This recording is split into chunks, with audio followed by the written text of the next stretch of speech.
Paz, irmãos, boa tarde a todos. Com alegria que nós vamos iniciar essa live. Hoje nós vamos iniciar uma série de três lives com representantes de algumas correntes teológicas que têm alcançado a igreja até os nossos dias. Na verdade, são correntes teológicas que estão na igreja, não é? Desde bastante tempo atrás. E hoje nós vamos iniciar com o pastor Alex Lecheta, que para nós é uma alegria tê-lo conosco, porque é um dos representantes de uma das correntes teológicas que nós vamos hoje abordar. Ele é um dos principais representantes dessa corrente teológica, dos que nós conhecemos, admiramos bastante. O pastor Alex já está aí. Ótimo. E como eu disse, para mim é uma alegria poder ter o pastor Alex nessa live hoje. Amanhã teremos o irmão Tiago, que está acompanhando a nossa live também. E por fim nós encerraremos na segunda-feira com o nosso irmão Citri Silas. E aí o pastor Alex já está com o chimarrão dele ali do lado. Pastor Alex, é Santa Catarina, né, irmão? Seja muito bem-vindo, viu? É uma alegria poder tê-lo conosco. Acho que o senhor sabe da admiração que tenho por ti. É um dos calvinistas que eu mais admiro, porque tem bom conhecimento e, acima de tudo, eu penso que isso é muito salutar, né? A gente não pode viver em cima de uma guerra. Acho que, acima de tudo, somos igreja. E esse respeito, essa forma saudável de ver teologia que eu vejo que o senhor tem, é que também me faz com que eu te admire ainda mais. Mas se apresente aí para os nossos irmãos, para que eles possam te conhecer, pastor Alex. Amém. É bom te dizer que a recíproca é verdadeira, né? O pastor sabe que eu lhe admiro, tanto ao pastor quanto ao pastor Alisson, que a gente já se conhece há um certo tempo, pelo trabalho que vocês empreendem e aonde vocês empreendem. Isso que é de se admirar mais. São poucos os pastores que se embrenham aonde vocês estão. Geralmente procuram grandes centros, grandes igrejas, grandes públicos, grandes púlpitos, e ver alguém que tem prazer na obra de Deus, pela obra de Deus em si, é motivo de muito orgulho para mim poder ser amigo de vocês e a gente partilhar esse ministério aí. Em segundo lugar, bom, agora vou me apresentar aqui, né? Meu nome é Alex Lecheta, eu sou pastor auxiliar da igreja Cefa 3 aqui de Joinville, que é a Comunidade Evangélica Fé em Família.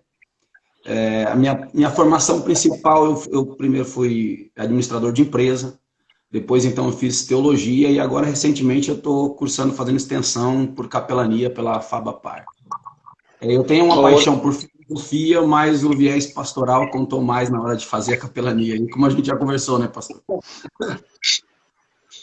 Amém. Pastor Alex, então, vai estar falando hoje pelo calvinismo. Ele é calvinista, já falei anteriormente, é um bom calvinista. A gente conversava bastante nos nossos grupos e aprendi bastante coisas com o pastor Alex.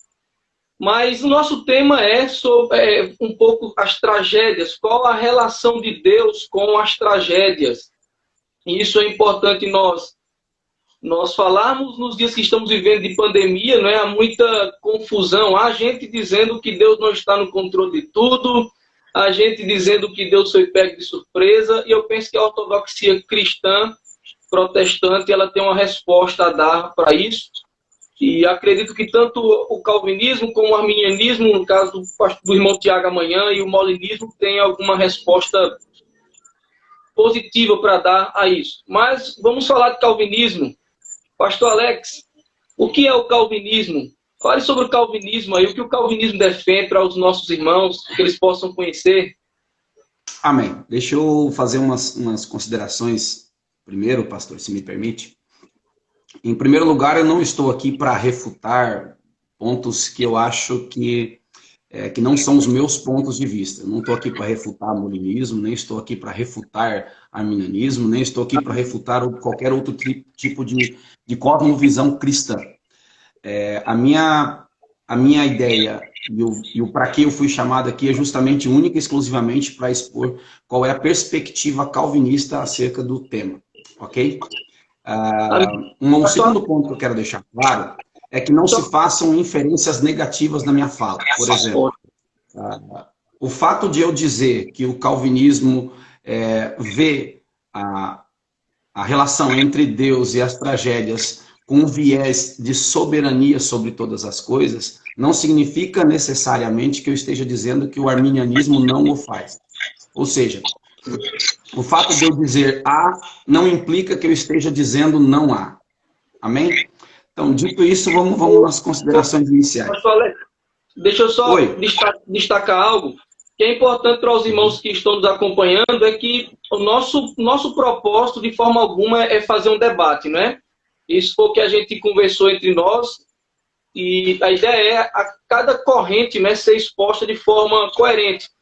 Por isso, eu tive a preocupação de chamar alguns dos irmãos, no caso o senhor, o Tiago e o Citri, que conhecem bem e representam bem essas teologias, para que cada um possa falar das suas teologias sem esse risco, né, de inferências que às vezes são feitas. E fique à vontade. De forma alguma a gente vai permitir essa coisa, né, a contenda teológica, ela fica para outro dia. Aqui a nossa ideia é ser algo saudável, algo cristão, e com certeza apresentar para os nossos irmãos que há uma forma saudável de falar sobre esses assuntos, né? Entendendo o que cada uma das teologias tem a dizer. Mas, enfim, fique à vontade, pastor Alex. Amém. Então, eu quero começar pelo que o calvinismo não é. Porque aqueles que estão me assistindo, e provavelmente muitos deles participam de círculos de internet, eu sou um pouco mais reservado, já fui mais, digamos assim, militante, né? Mas já sou mais reservado hoje. Mas o grande problema que existe hoje em dia é a desinformação. A desinformação é pior do que a ausência de informação. Porque a desinformação, ela cria uma doutrina em cima da doutrina do outro. E isso é muito errado.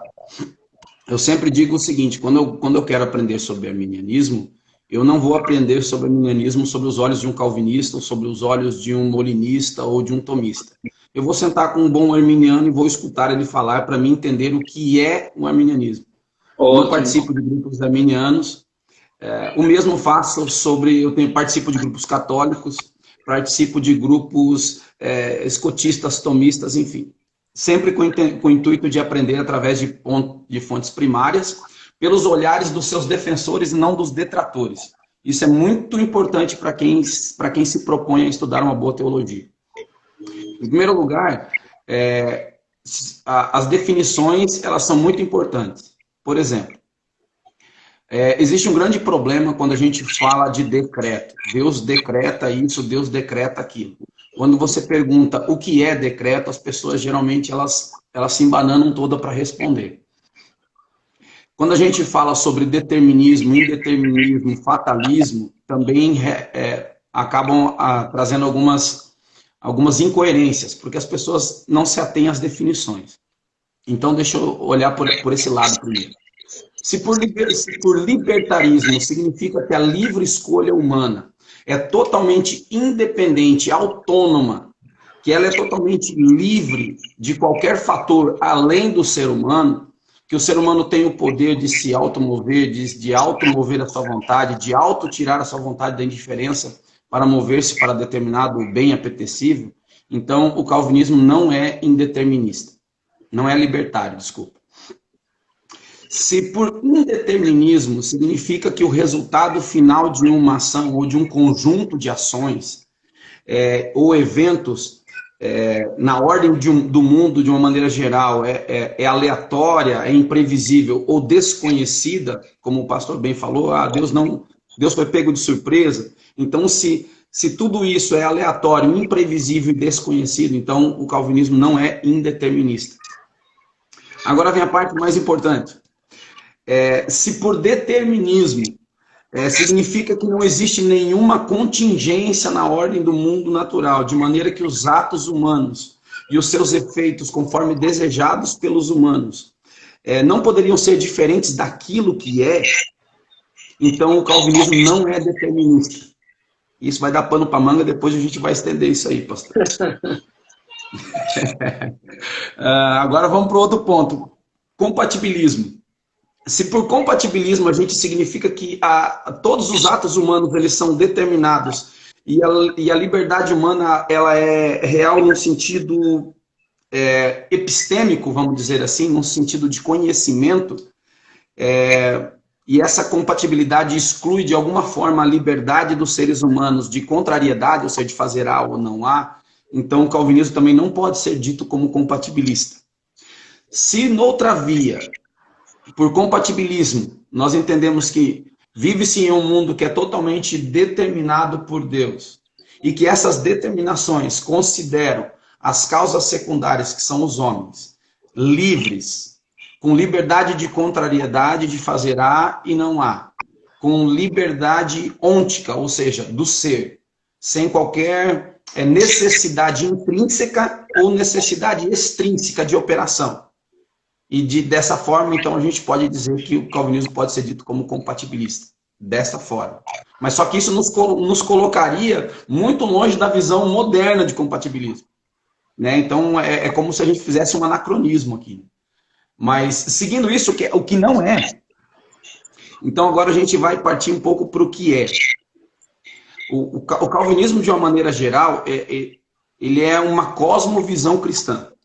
E quando a gente fala de uma cosmovisão cristã, a gente fala de muitas coisas. A gente fala de ordem de providência, a gente fala de sacramentos, a gente fala de teologia pactual, a gente fala de escatologia, a gente fala sobre pedobatismo, credobatismo, enfim.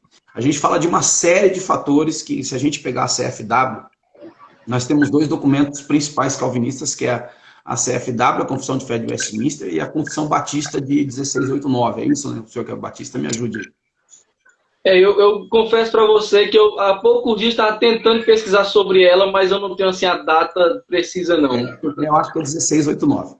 A principal diferença entre as duas fica por conta do sacramento do batismo.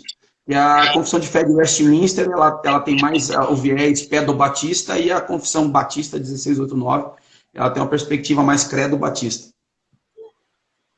Na CFW, um outro ponto interessante, não há nenhuma restrição quanto a continuismo ou cessacionismo. Muito se fala hoje no ambiente virtual sobre o calvinismo ser cessacionista. Não há nada implícito, nem na CFW e nem na Confissão de Fé Batista. Não há nada implícito sobre isso. Até na CFW, outro dia eu estava lendo, ele fala que o Espírito Santo dispensa dons sobre os seus ministros e de acordo com a necessidade da igreja. Então, isso precisa ser bem acurado. Mas o que acontece com o calvinismo... Pode falar. Esse debate, né, o debate que nós temos hoje em torno de dons espirituais, não havia naquele contexto, né? Talvez esse seja o ponto principal. Exatamente. É isso que eu ia falar agora. A grande questão é que naquele contexto especificamente histórico, o debate ele se polarizou na questão soteriológica. Mais especificamente naquilo que um pouco antes era chamada de polêmica de auxílios. Ou seja, qual era o papel da graça na conversão do ser humano. Então, a discussão, tanto no Sínodo de Dort como logo posterior, ela se limitava, ela se polarizava nessa área. E hoje qual é o polo principal da discussão? Qual é o debate principal? Ele está numa via de providência. Então, qual é a relação de Deus, a relação da causa primária com as causas secundárias e com a ordem do mundo natural? Eu acho que mais ou menos é esse o viés que o pastor teve intuito de fazer, né? Isso, justamente. Fazer todo esse rodeio para chegar aqui. É mal do pastor, né? Vai rodeando tudo para poder chegar no núcleo. Bom, então toda essa questão, nós vamos tratar, eu vou polarizar aqui, vou centralizar na questão da providência.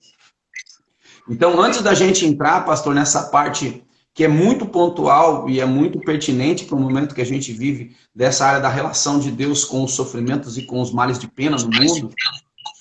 Eu acho que nós deveríamos, eu quero iniciar pela parte da determinação dos atos livres. Por quê? Porque isso vai delimitar o que a gente vai fazer depois. Porque nós vamos falar depois de causa secundária livre, de como esse sofrimento, como os pastores lidam com isso na igreja, como isso afeta a providência de um modo geral, qual é o papel de Deus. Então a gente precisa delimitar isso um pouco, né? Eu separei umas coisas aqui bem rapidinho, só para a gente não ficar naquilo que eu estou falando, né? Eu quero ler bem rapidinho. Na CFW, no capítulo 3, ela diz assim, no inciso 1, desde toda a eternidade, Deus, pelo sábio e santo conselho de sua própria vontade, ordenou livre e inalteravelmente tudo o que acontece. Porém, de modo que Deus não é o autor do pecado, e aqui é importante, nem violentada é a vontade da criatura, nem é retirada a liberdade ou a contingência das causas secundárias. Antes elas são estabelecidas. No capítulo 5, no inciso 2, ele diz assim, em relação à presciência e ao decreto de Deus, que é a causa primária, todas as coisas acontecem imutável e infalivelmente. Contudo, pela mesma providência, Deus ordena que elas sucedam conforme a natureza das causas secundárias. Necessárias, necessariamente, livres, livremente e contingentes, contingentemente. Ou seja, o que a CFW está nos dizendo? Que Deus não remove a contingência das causas secundárias. Deus não tira a natureza das causas. Elas são livres e continuarão a ser livres. É assim que o decreto trabalha de acordo com a ordem da natureza das causas. Então, dito isso, é muito bom, pastor. Eu quero contar algumas coisas que eu sei que é confusão de muita gente. Quando a gente fala de decretar e quando a gente fala de atos livres, a primeira pergunta que o povo sempre faz, que em sua maioria, os jovens principalmente que estão estudando teologia hoje, é uma coisa que rola muito na internet. Se Deus só conhece aquilo que ele decreta. Porque isso rola pela internet de modo geral, pelo pouco que eu vejo, assim. E no calvinismo não é assim. No calvinismo nós defendemos primeiramente que, embora o conhecimento, a onisciência de Deus seja una, o conhecimento de Deus seja único, nós dividimos didaticamente o conhecimento. Então nós temos, em primeiro lugar, nós temos o conhecimento natural, que é o conhecimento necessário de Deus, que Deus tem de todas as coisas. E, em segundo lugar, nós temos o conhecimento de visão, que é o conhecimento do mundo real, das atualidades. Então, nós temos esses dois conhecimentos. Por que é importante essa distinção? Porque no conhecimento natural está o conhecimento de todas as possibilidades, de tudo aquilo que é possível. Se nós pegarmos um exemplo aqui, vamos pegar o exemplo de Adão, que é um exemplo bem, bem típico. No conhecimento natural de Deus, Deus sabe que, dadas as circunstâncias, Adão cairia. Mas Adão poderia não cair. Isso era uma opção de Adão, era uma escolha de Adão. Ele tinha uma simultaneidade de potências, que a gente chama. Ou seja, ele tinha potência para cair e tinha potência para se manter em retidão. Era possível para ele cair e era possível permanecer em retidão. Então nós temos uma contingência com respeito à causa secundária. Mas também existe uma contingência quanto à causa primária. Por isso que a Bíblia vai nos dizer que nós devemos dizer se Deus nos permitir. Por quê? Porque existe a contingência para com Deus. Ou seja, Adão poderia cair, poderia não cair. Mas quanto à causa primária, quanto a Deus, também Adão poderia cair, quanto poderia não cair. Deus poderia decretar permitir Adão cair, como é o fato que aconteceu, que a gente conhece, sabe, que nos é narrado. Como Deus poderia impedir a queda de Adão. Quando estabelece-se o que é atual, ou seja, diante da possibilidade, e removida-se a indiferença da vontade de Adão, e Adão decide cair, comer o fruto, desobedecer, então o que acontece agora é a retirada da contingência quanto à causa primária, ou seja, o decreto. É o decreto que vai estabelecer a futurição do evento. Perceba que em nenhum momento Deus é tido aqui como o fator causal da vontade de Adão. A vontade de Adão, ela é livre. Adão poderia cair como poderia não cair. Quando ele escolheu cair e saiu da indiferença, aí então entrou o decreto. O que é o decreto? O decreto é o estabelecimento da futurição do evento. Deus poderia ter mudado Adão e ele poderia ter permanecido em retidão. Ou como aconteceu, Deus fez o quê? Decretou permitir que Adão prosseguisse com a sua ação. E isso garantiu a futurição do evento. Então a gente analisa dessa forma. Antes do decreto, nós temos aquilo que a gente chama de potente absoluta, ou seja, o poder absoluto de Deus tem de fazer todas as coisas. Depois do decreto, nós temos a potência ordenada, que é aquilo que Deus, no exercício do seu poder, ordenou que acontecesse. Uma outra coisa que é importante a gente conceber é que antes do decreto, nós temos o sentido dividido, onde as causas estão divididas. Então, no sentido dividido, causas divididas, Adão tem toda a liberdade de fazer A, não A, P, não P, ou B, enfim, uma simultaneidade de potências. Dado o decreto, existe o sentido composto. No sentido de composto de causas, ou seja, já concorrendo simultaneamente e causas totais do mesmo efeito, aí tanto entra a causa primária... Aquele lance de concursos simultâneos. Exatamente, o concurso simultâneo. No calvinismo ele é prévio, porque existe uma pré-moção, porque o homem precisa que Deus coloque ele em movimento.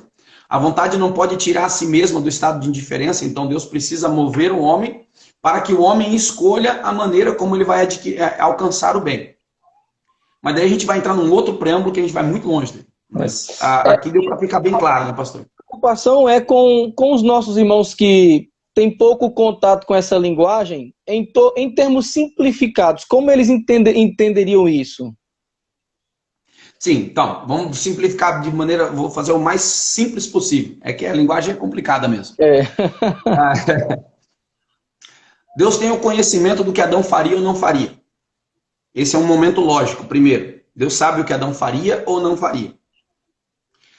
Sabendo o que Adão faria ou não faria, Deus tem duas opções. Ou permitir que Adão faça o que quer, ou impedir que Adão faça o que ele quer. Essas duas opções estão disponíveis para Deus porque é contingente o evento, para ambos. Quando Adão cai, o que Deus fez? Deus decretou permitir que Adão caísse. Ou seja, Deus estabeleceu o evento.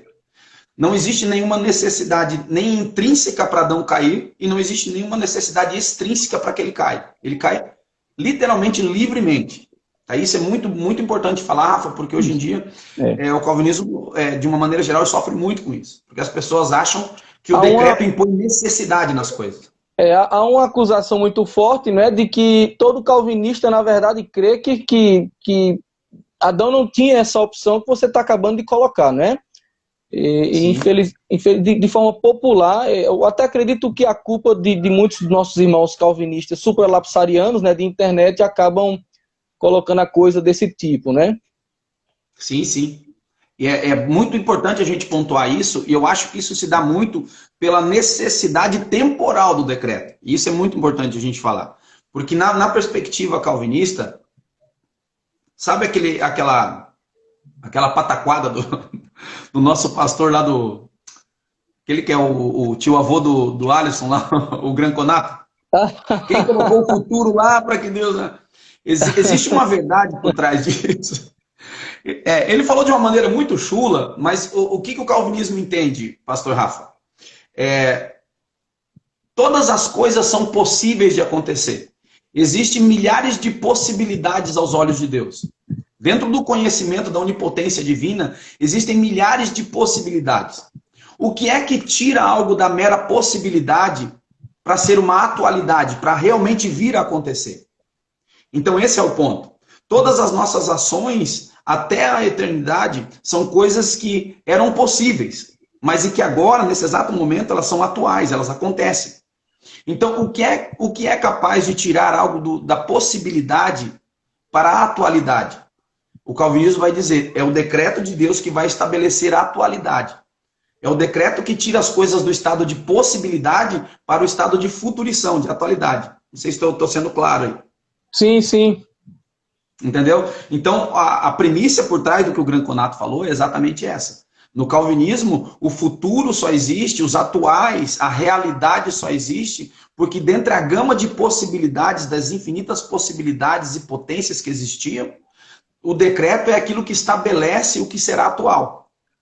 Mas perceba que existiam infinitas possibilidades, isso significa a liberdade, a contingência de eventos. Então é Deus quem vai tirar aquilo que era possível para torná-lo atual. Né? Voltando ao caso de Adão, era possível Adão cair. Mas por que Adão caiu? Por que aquilo se tornou atual? O que garantiu aquilo ali? Aí é o que a gente diz. Embora Adão caiu livremente, foi uma escolha dele, o decreto foi o que garantiu a futurição desse evento. Por isso que ele aconteceu. Não que o decreto tenha colocado qualquer tipo de necessidade em Adão, seja ontológico ou seja de operação. Ele só coloca necessidade temporal. Ou seja, ele transforma um evento que era contingente, que era possível, para um evento atual e real. Né? Então essa é mais ou menos a perspectiva do calvinismo dentro dos atos livres, né? dentro da perspectiva das atuações dos seres humanos, das causas secundárias. Uma outra acusação que o calvinismo sempre sofre é a questão do fatalismo. O calvinismo leva ao fatalismo.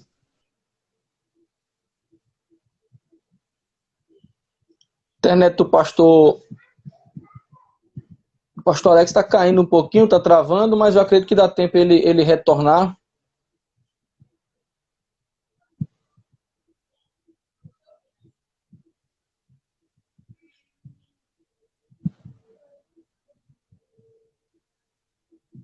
Caiu a internet do pastor. Mas eu acredito que ele vai conseguir voltar daqui a pouquinho. Vamos ver se ele retorna para a nossa live. Como eu disse no início, a minha preocupação nesse momento, né, a gente falar de um tema que é atual, a pandemia. Nós estamos vivendo um momento único na história da humanidade.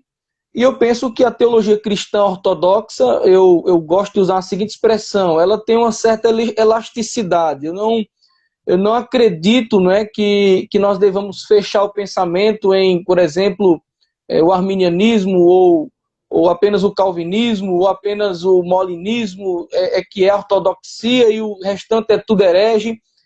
Nós ouvimos muito esse tipo de conversa, não é, na internet, principalmente. Essas coisas acabam entrando nas nossas igrejas e eu penso que não contribuem de forma alguma, né, para um debate saudável e que vai nos ajudar a alcançar um objetivo maior de comunhão, de crescimento no conhecimento do Senhor.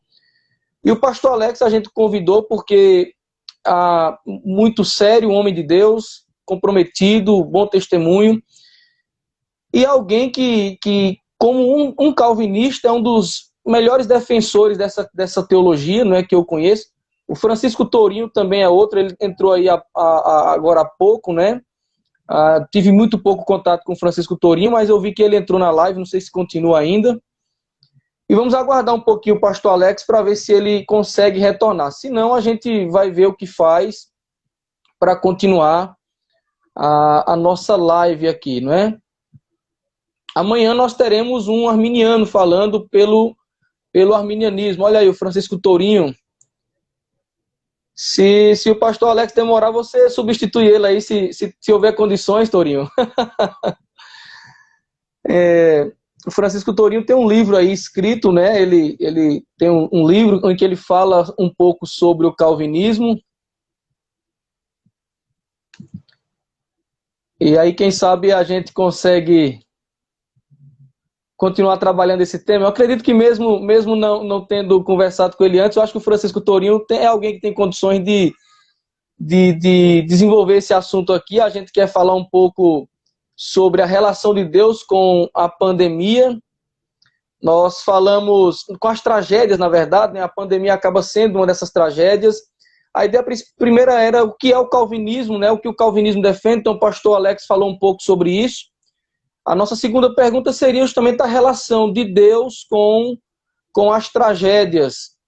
Se Deus foi pego de surpresa, como que está essa situação, né? Deus está no controle, Deus perdeu o controle, Deus sabia, mas perdeu o controle. Como que fica, não é, a situação?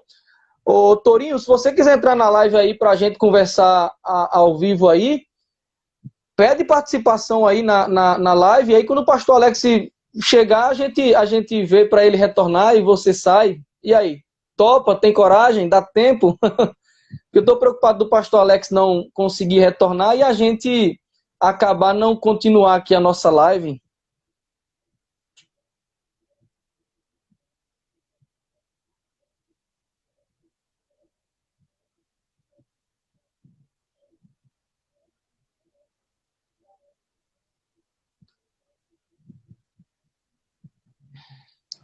Tá aí, mandei o convite aí. Vamos ver se consegue responder para a gente entrar. Quando o pastor Alex chegar, ele dá um sinal que está de volta e a gente retorna com ele.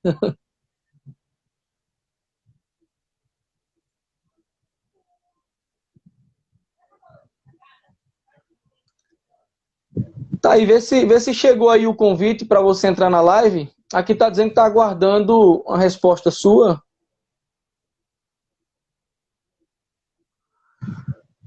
Então, enfim, irmãos, continuando, a gente amanhã vai falar com o nosso irmão Tiago Ferreira, que é um bom arminiano, tem um canal no YouTube também, a gente vai poder, amanhã nas recomendações de livros, certamente ele vai poder também falar um pouco do canal dele, qual é o propósito do canal.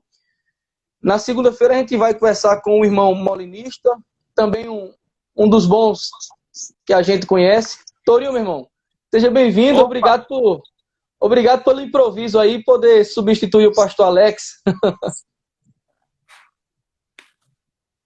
Era aí que eu tô aqui tentando ajeitar aqui ainda. Ok. Aí. Pronto. Então, veja só, o nosso tempo está bem corrido aqui. Eu acho que a gente já passou aí quase meia hora. Você quer acrescentar algo a essa primeira pergunta? O que é o calvinismo? Você quer sintetizar aí um pouco da resposta do pastor Alex? Acrescentar algo ao que ele já falou? Ver se 5 minutos seria o suficiente? Eu não peguei a live bem do comecinho, que eu não vi qual foi a primeira pergunta. Eu vi o pastor Alex, falando sobre o decreto, a questão dos atos livres, e também falando sobre a queda de Adão. Né? Quando eu cheguei falando sobre a questão do conhecimento divino. Olha, já tem 30 minutos, né, de live. Então, a questão é a seguinte, Torinho. Para os nossos irmãos que não conhecem o que é o calvinismo, no meu Instagram eu tenho muita gente, na verdade eu tenho pouquíssimos irmãos que gostam de teologia. A maioria dos nossos irmãos, dos meus irmãos no meu Instagram, não é ligada ao mundo da teologia. Se falar o que é calvinismo, o que é arminianismo, o molinismo, eles vão pensar que é alguma comida. Mas para esses irmãos, o que é o calvinismo? Na verdade, assim, calvinismo, se você for ler ali Abraham Kuyper, né, ele vai destrinchar vários sentidos da palavra calvinismo. Então, você pode ter desde um sentido pejorativo, que na verdade é o mais conhecido hoje, né, que seria os seguidores de Calvino. Esse sentido ele é um sentido pejorativo, porque na época os protestantes chamavam os católicos romanos de papistas, de modo pejorativo, né, por serem idólatras do Papa, por assim dizer, né, são os papistas. E aí os papistas devolveram os protestantes esse apelido, né? Não, pois então vocês são calvinistas. E Calvino mesmo não se alegrava, né? Ele não gostava desse termo, porque ele foi criado justamente com essa intenção de passar essa ideia de que nós somos seguidores de Calvino. A outra ideia sobre calvinismo seria a questão da teologia da reforma, né? Um ramo da teologia da reforma, que foi conhecido como a segunda geração dos reformadores ali, porque o próprio Lutero não se achava um reformador, ele se achava, vamos dizer assim, um legítimo herdeiro da teologia católica, né? Ele não se via como alguém que tinha criado uma nova igreja. Então, tem esse pessoal da segunda geração, conhecido como pessoal da teologia da reforma, né? Que aí seriam os calvinistas. Que tem, as características são tão amplas que seria impossível eu pegar agora assim e dar uma definição sintética, assim, bem simples, né? Não tem como te dar uma definição assim bem simples, né? Talvez se você me perguntasse assim, o que o calvinismo pensa sobre determinado assunto específico, para mim talvez seria um pouco mais fácil, né? Porque realmente Pronto, é nós vamos muito fazer. amplo. Ô, Torinho, vamos fazer o seguinte, eu agradeço você ter entrado na live. Pastor Alex voltou aí, eu pensei que o celular dele tivesse descarregado, algo do tipo. Mas aí seria bom marcar uma live para você falar do seu livro, viu? Para mim seria uma alegria poder disponibilizar aqui um tempo no Instagram. Vou lhe seguir, quem sabe a gente troca uma ideia e você fala um pouco aí do seu livro, o propósito dele, falar um pouco das ideias. Pode ser? Ah, não, tá tranquilo, tá tranquilo. Tô à disposição. Chama o Alex de volta aí. Pronto. Aí eu acho que você vai precisar sair para o Alex entrar, então. Sim, eu vou sair aqui. Eu não sei nem como é que sai aqui. Eu acho que é só apertar o X aqui, eu acho. Deixa eu ver se eu consigo. Acho que foi. Pronto, Pastor Alex, agora dá um toque aí para a gente entrar, Pastor Alex.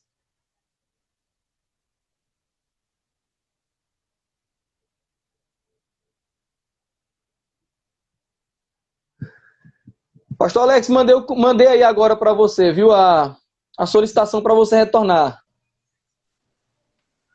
Sim. Rapaz, fiquei preocupado. O celular, você saiu ou descarregou o celular? Não, eu não sei se caiu, acho que caiu a minha conexão, porque a tua estava funcionando, né? Tava sim, acho que foi a sua que caiu. Ah, então foi a minha que caiu. Uhum. Mas e aí, a gente pula para a segunda pergunta? Pode mandar. Eu acho que ficou claro, né? O calvinismo é uma cosmovisão. O calvinismo ele não defende uma ideia de que o Adão ele caiu porque havia uma obrigatoriedade, podemos assim dizer, usar essa expressão. Havia uma possibilidade e é Deus quem torna essa possibilidade possível. Seria mais ou menos essa a ideia?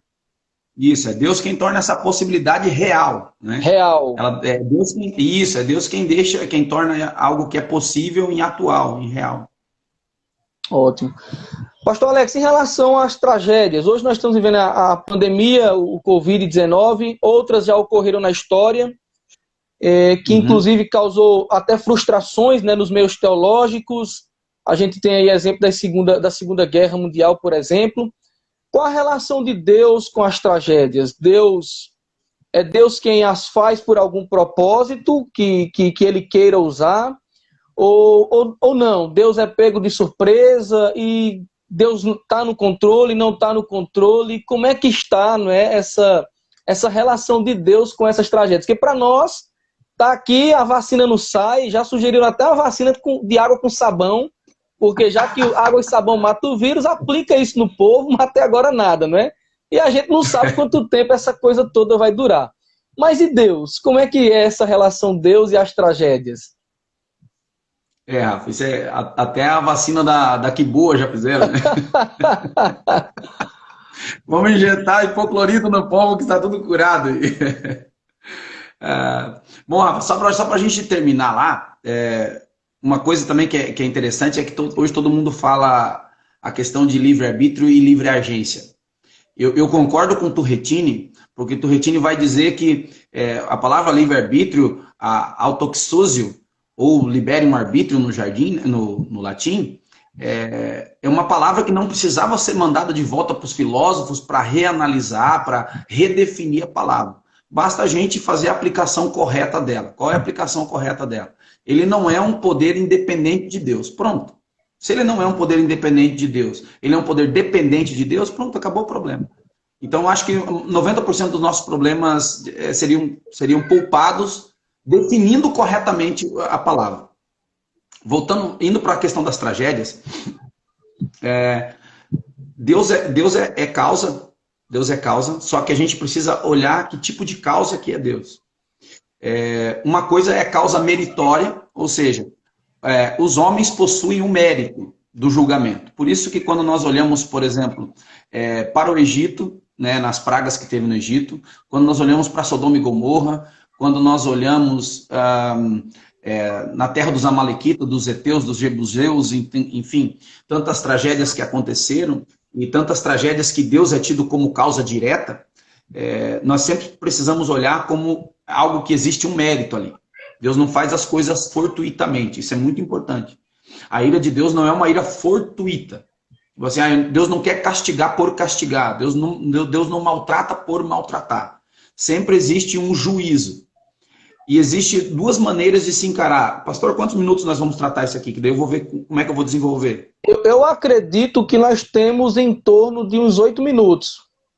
Uns 10, porque eu acho que a questão de recomendação de livros no final brevemente, poucos minutos, dá para recomendar. Isso, dá. Então tá. Eu vou tentar sistematizar bem o mais rápido possível aqui. Então nós temos aí nessa questão nós temos a questão do mérito, nós temos a causa formal, que a gente chama, que são as pressões. Por exemplo, quando a gente vê o Império Romano perseguindo os cristãos e matando os cristãos, então nós temos o sistema, o mundo, o sistema, como uma causa formal. Quando nós olhamos, por exemplo, para... O que mais que a gente pode ver como causa formal? Quando a gente vê o diabo na questão de Jó, nós temos o diabo como uma causa formal daquele mal que está acontecendo na vida dele. Só que em ambos os casos, tanto no caso de Jó, quanto no caso da igreja perseguida, nós temos uma causa eficiente última. O que é a causa eficiente última? É aquela causa que determina se aquilo acontece ou não. Quando nós olhamos para os eventos de uma maneira geral, a fome, a peste, tsunami, vulcão, ciclone, tufão, terremoto, todas estas coisas possuem uma causa eficiente última que é Deus. Na Bíblia é latente, tem um texto que se usa muito, até nessa época de pandemia todo mundo usou bastante, que é o 2 Crônicas 7,14. Que é que esse meu povo que se chama pelo meu nome, se humilhar e orar e se arrepender dos seus maus caminhos, buscar a minha face, eu ouvirei. Sabe aquele texto comum que a gente tanto ouve, né? Quem não sabia dele de cor aprendeu agora na pandemia. Quem não sabia aprendeu de cor agora. Virou o João 3,16 da pandemia. Né? Então, só que as pessoas esquecem no contexto. Porque no contexto ali nós temos a inauguração do Templo de Salomão e Deus dizendo para Salomão, olha, eu vou escolher esse lugar, você orou e eu escutei o seu clamor e agora eu estou escolhendo esse lugar para minha habitação. E se eu enviar fome para a terra, e se eu enviar gafanhotos para que comam as plantações, e se eu enviar a peste, e daí ele diz, se o meu povo, que se chama pelo meu nome...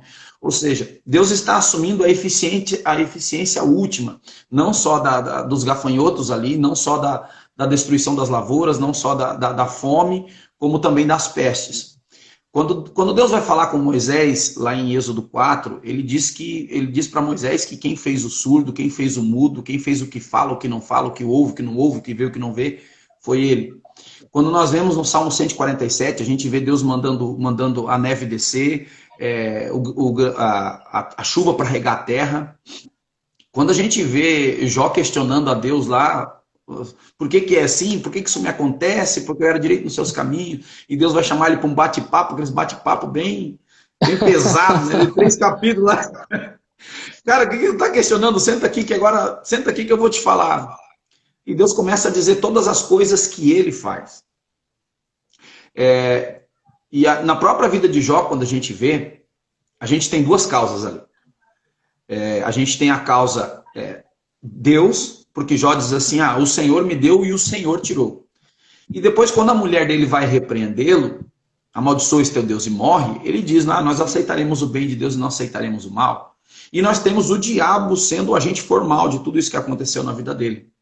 É o diabo dizendo para Deus, é muito fácil ser teu servo, toca no que ele tem para ver se ele não blasfema contra ti. Aí Deus diz para o diabo, então vai, faça isso, mas na vida não toque. Enfim, nós temos essas 2 causas. E aí nós entramos naquele aspecto, pastor, da revelação progressiva. O calvinista não nega a revelação progressiva.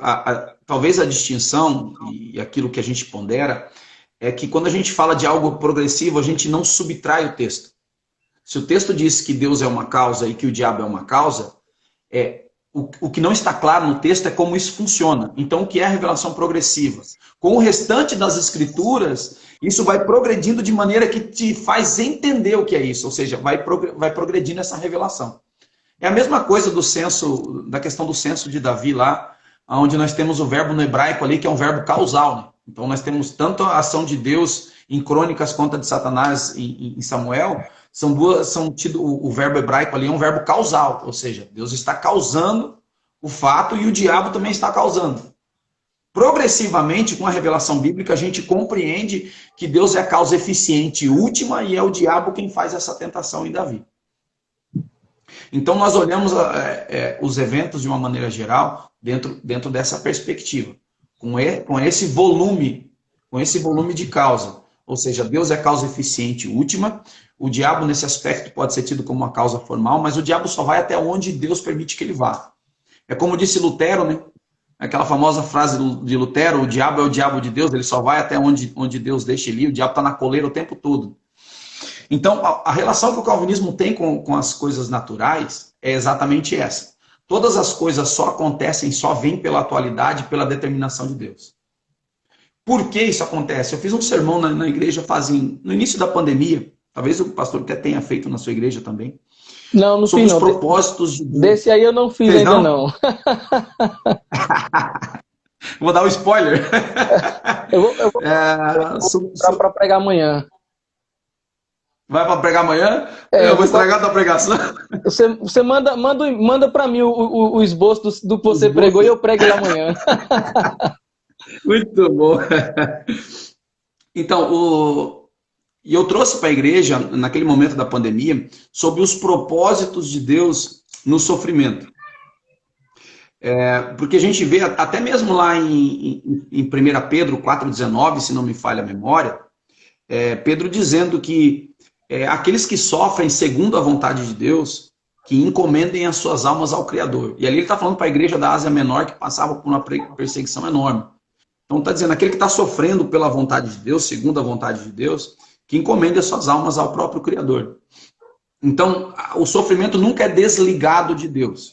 Nunca é à parte. Até porque o sofrimento, se a gente desliga Deus como causa desse sofrimento, ele fica sem um propósito de ser. Porque ele existe. Então eu preciso olhar a Deus como algum tipo de causa, e aqui eu estou olhando como causa eficiente e última, para que eu olhe para esse sofrimento como algo que tem um propósito. Entendi. E ele não pode só ter um propósito, pastor. Ele precisa ter um propósito que vem de uma mente infinitamente sábia. Então, se eu sei que de alguma forma ele tem Deus como causa eficiente e última, eu sei que o que eu estou passando ele tem um propósito de ser e tem um propósito grandioso, porque Deus é infinitamente sábio naquilo que faz, né? Então é muito importante a gente... No fim, isso gera esperança para quem crê dessa forma, né, pastor? Exato, exatamente, bem isso. Então, para a gente terminar e não se estender demais, eu gosto muito de olhar, quando eu falo sobre essas questões do sofrimento, eu gosto muito de olhar para o texto de Romanos 8. Porque no texto de Romanos 8, para mim o tema central do capítulo é a conformidade dos filhos ao primogênito. Ou seja, tudo que desenrola-se no capítulo 8 é com a finalidade de desenvolver, de conformar os filhos adotivos em conformidade com aquele que é o primogênito da criação. Para mim, esse é a perícope central do capítulo. Então, a gente olha ali, Paulo dizendo que a criação ela foi subjugada porque nós pecamos. Então ali tem um mérito de tudo que nós enfrentamos hoje em dia, pastor, o mérito está ali. Porque nós pecamos e por nós termos pecado, existe essa desordem na natureza. Porque a natureza foi submetida à depravação porque nós pecamos. Então existe ali o mérito de tudo que acontece. Foi a nossa queda, foi a queda dos nossos primeiros pais. Mas é por isso que a natureza espera ardentemente a revelação dos filhos de Deus. Porque com a revelação dos filhos de Deus, é que a natureza vai ser retirada do estado de depravação e vai ser restaurada. Eu sou restauracionista, né? Então eu tenho uma perspectiva mais de restauração do que de aniquilação e refazer do nada. Ex nihilo. E é interessante no texto que Paulo vai dizer o seguinte: aquele que não poupou sequer ao seu próprio filho, não nos dará com ele todas as coisas? E quando Paulo está dizendo todas as coisas, Paulo está colocando ali tudo aquilo que Jesus passou e Jesus enfrentou. Deus não poupou Jesus de enfrentar aquilo, não vai poupar o seu povo. Nós precisamos passar por isso. E aí vem um dos grandes propósitos do sofrimento, que é justamente nos transformar, nos moldar à estatura do Filho perfeito da criação, que é o primogênito. Então, um dos propósitos do nosso sofrimento é justamente nos fazer nos achegar a Deus, nos arrepender, reconhecer os nossos maus caminhos. Sempre foi esse, né, pastor? Quando a gente olha no Velho Testamento, sempre que acontecia uma tragédia, o povo se jogava lá e, Senhor, e daí você vê lá dizendo, eu ouvi o clamor do meu povo, eu entrei com libertação, enfim. E depois nós olhamos no final que essas tragédias, elas, num sentido direto nos filhos de Deus, elas servem para aproximar mais os filhos. Porque se você olhar, porque a conclusão de Paulo, no argumento de Paulo, é que mesmo de sermos entregues à tribulação, à aflição, à nudez, à perseguição, à espada, todas essas coisas ruins, e nós fomos entregues a isso, ele vai dizer que no final não há nada disso que possa nos separar do amor de Deus. Amém. Ou seja, estas coisas estão trabalhando essas dificuldades, essas tribulações, essa nudez, essa espada, essa perseguição, essa peste, essa fome, todas estas coisas estão trabalhando para aproximar os filhos de Deus do amor do Pai. E é por isso que ele diz que todas as coisas cooperam para o bem daqueles que amam a Deus. Tem muitas coisas que a gente não entende. Tem muitas coisas que acontecem, a gente perde ente querido, a gente sofre, a gente vê membros da igreja adoecendo, e às vezes a gente não entende. Mas eu creio piamente, porque a Bíblia me diz que todas as coisas cooperam para o bem daqueles que amam a Deus. É isso que o texto diz. Então, aí o calvinista, ele olha sempre... Oi? Pode concluir. Eu acho que é porque a gente tem poucos minutos pela frente, né? Não, eu vou concluir. É por isso que o calvinista, ele olha vamos falar especificamente da pandemia, com um olhar duplo. Eu costumo dizer que o mesmo fogo que purifica o ouro é o mesmo fogo que queima a palha. Então, no mesmo sentido que a Escritura sempre traz o fogo como um instrumento de juízo, a Escritura também traz o fogo como um instrumento de purificação. Pedro vai dizer isso quando ele vai dizer que a nossa fé é aprovada e é colocada, submetida ao fogo como ourive submete o ouro. Então, para aqueles que estão em Cristo, o sofrimento, as tribulações, elas são lições, são aprendizados e elas servem para purificar. Para aqueles que não estão, o calvinismo entende como um juízo, porque é o que Paulo diz lá em Romanos 1, né? No verbo lá não tem se manifestado. Eu não me lembro agora. Não me lembro também. Vou pegar a Bíblia e depois, se der para prosseguir, aí eu já olho o texto ali. Pronto. Fique à vontade. Acho que a gente tem mais uns 3 minutos ou 4, eu acho. Dá para concluir essa pergunta? Dá, conclui ela e a gente passa para as recomendações de livros, né? E aí, se der tempo, fazer as considerações finais também. Seus conselhos aí para quem quer conhecer melhor o calvinismo, para quem quer, enfim, se aprofundar nessa teologia. É o texto de Paulo aos Romanos no versículo 18, que a ira de Deus se revela do céu. O verbo grego aqui, ele traz uma ação contínua, né? A ira de Deus tem se revelado. Ou seja, toda a iniquidade dos homens, ela não passa desapercebida de Deus. Porque Deus é infinitamente santo e toda essa impiedade, ela não passa desapercebida e ela é julgada. A gente recebe juízo sobre isso. Desde sempre foi assim, né? Então o calvinismo, ele olha de uma maneira dupla isso, né? Tanto como purificação para aqueles que estão em Cristo, quanto para juízo para aqueles que não estão em Cristo, como um instrumento também, uma ferramenta de trazer o povo ao arrependimento e a conversão a Deus. Acho que basicamente é isso, para a gente não se alongar demais. A pandemia ou as demais tragédias não acontecem por acaso, né? A causa eficaz, assim, essa expressão mesmo, ver se eu estou correto, é Deus, mas ele faz isso com um propósito de aproximar os filhos, exatamente, mas também de queimar a palha, não é? Aqueles que não temem, seria isso.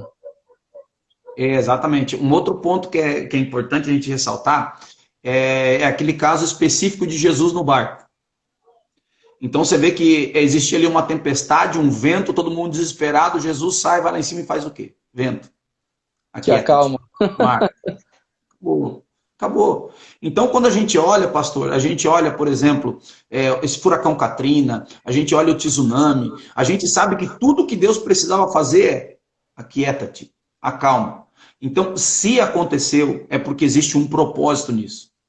E embora a nossa mente finita não tenha um conhecimento amplo de tudo aquilo que é, e a Bíblia nos dá pistas sobre quais são, mas a gente não tem a cognição de tudo que é, né, a vontade e o propósito de Deus, mas a gente sabe que se aconteceu é porque Deus não quis falar quieta-te e acalma-te. Então, Ele está no controle, isso. né? Ele Pastor tá no Alex, controle, sempre. Para os nossos irmãos que querem conhecer o calvinismo aí, faça suas considerações finais e indique aí alguns livros para que os irmãos possam assim se aprofundar. Amém. Quero fazer considerações breves e rápidas. Para quem quer conhecer calvinismo ou qualquer outra cosmovisão cristã, o primeiro conselho que a gente recebe quando a gente vai fazer faculdade: procure sempre fontes primárias. Excelente isso. Ou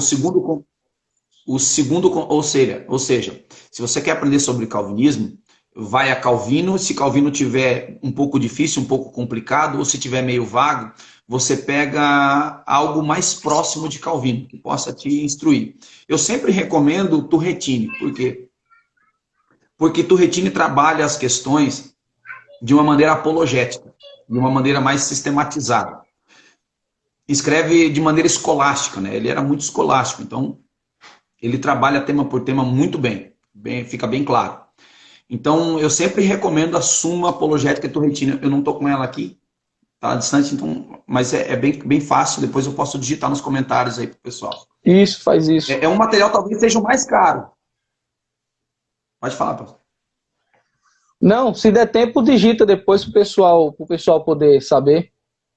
Manda a foto, eu vou colocar no Stories. Sim, vou colocar no meu Stories. Manda a foto para mim dela, eu vou colocar no Stories. Mano, sim. Mano, sim. O segundo ponto é sempre que você quiser aprender, além das fontes primárias,